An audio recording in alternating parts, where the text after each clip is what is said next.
the Ukrainians understand that Trump is going to have one last shot at this, and if he doesn't succeed, then he'll walk away and he will probably do his own deal with Russia to restore US-Russia relations. US Special Envoy Steve Witkoff and Donald Trump's son-in-law Jared Kushner are holding peace talks with Vladimir Putin in Moscow in hope of finding an end to the war in Ukraine.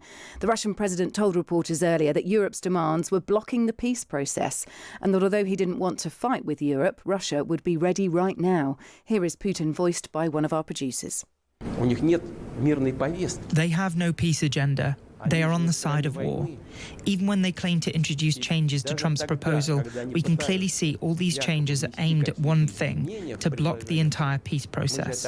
They put forward demands that are absolutely unacceptable for Russia, and they know it. The goal is to later blame Russia for the end of the peace process. We are not planning to fight Europe. I have said this 100 times.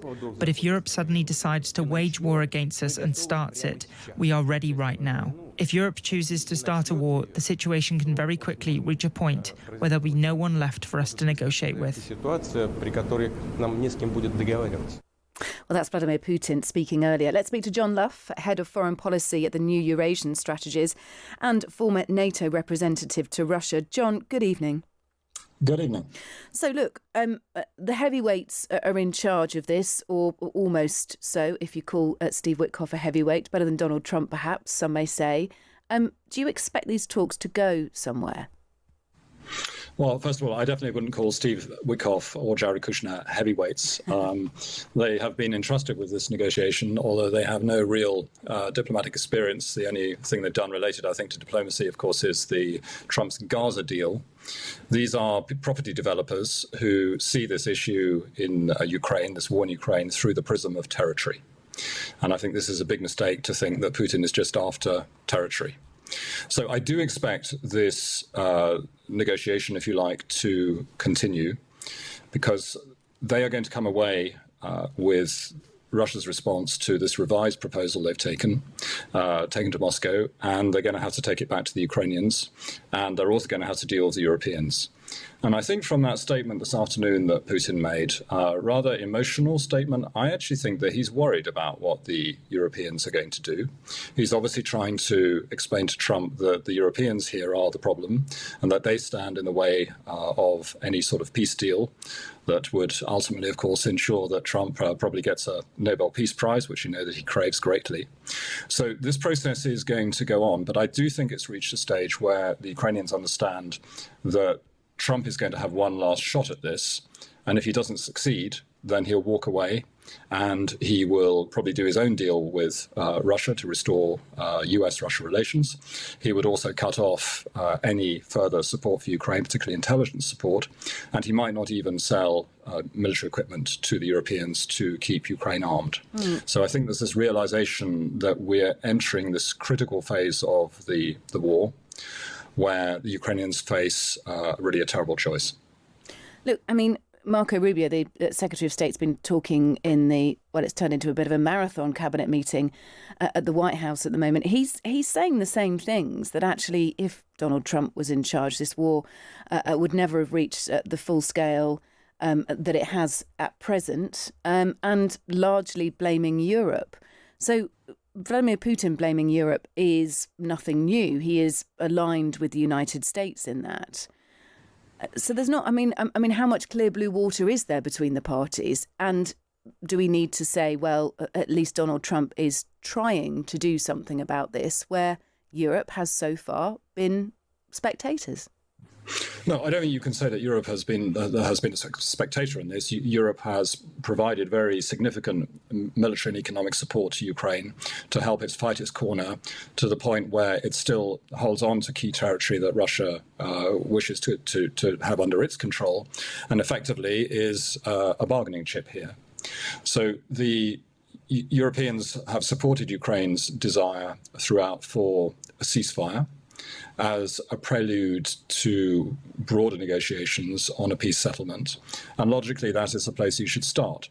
The trouble is the Russians have rejected that approach from the start because they want to ensure that the peace settlement is in place first, their conditions are satisfied, and they're presenting largely here maximalist positions that will force Ukraine effectively into a surrender. So the choice that Ukraine faces now is effectively one of ceding territory in return for what they perceive quite rightly should be the support of their Western allies in ensuring that they can be defended, and indeed that they can defend themselves adequately.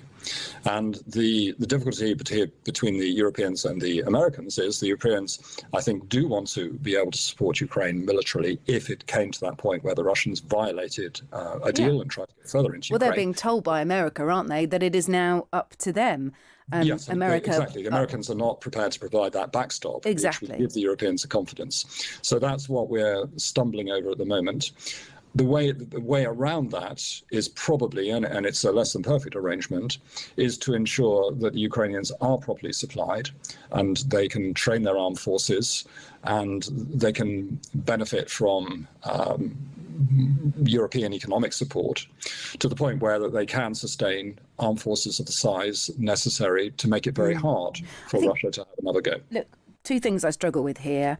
At least Donald Trump has the people in place and has the mechanisms to be able to speak to Russia directly. Now, what comes of it will be another matter for discussion. But plainly and simply, he's not going to be sending Jared Kushner and Steve Witkoff out to Russia to come back with, a more Russia-friendly version of the peace plan unless he thought it was going to go somewhere. He wouldn't be wasting his or their time.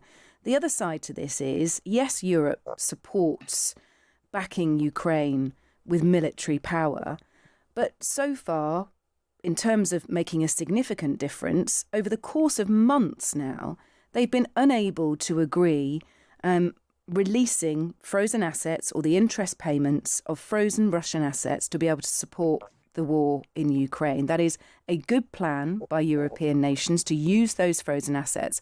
But they can't even come to an agreement about that, let alone get themselves around the negotiating table.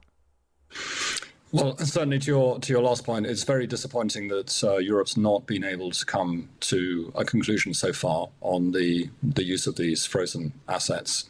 But I think you have to put into the mix here that the Americans, as far as I understand, have told the Belgians it's you just keep up your resistance to releasing the Belgians are worried that if those resources are deployed, that they will be held accountable and the Russians could come after them in the courts, and they'd be on the tab then for 140 billion pounds. So they obviously want to have the assurance that that's not going to affect them. So the fact that the Americans, in fact, want to get their hands on these assets, as Trump initially proposed to establish some sort of joint development fund with the Russians, and I think the Russians are dead set against that. But you are absolutely right. The Europeans could have done a lot better here. But as far as negotiations are concerned, I don't think one can say that the Europeans have done absolutely nothing. They have opened the window together with Ukraine to the prospect of negotiating a ceasefire.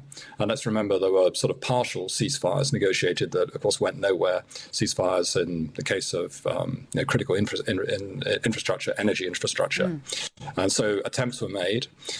President Trump, in my view, certainly deserve some credit for opening this channel to try to stop this war. But the way he's gone about it, and I think his understanding of the issues and what's driving Russia in the first place is very limited.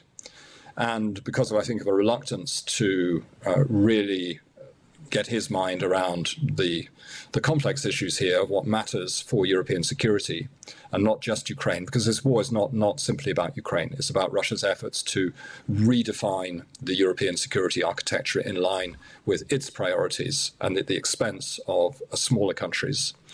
That we are simply not going to come to any sort of sustainable result here that could really qualify as peace. And I think we've got to be careful here about the vocabulary, because Trump certainly wants to achieve what he can call peace and walk away and say he's resolved what would be the 9th or the 10th war. I've almost sort of lost count now.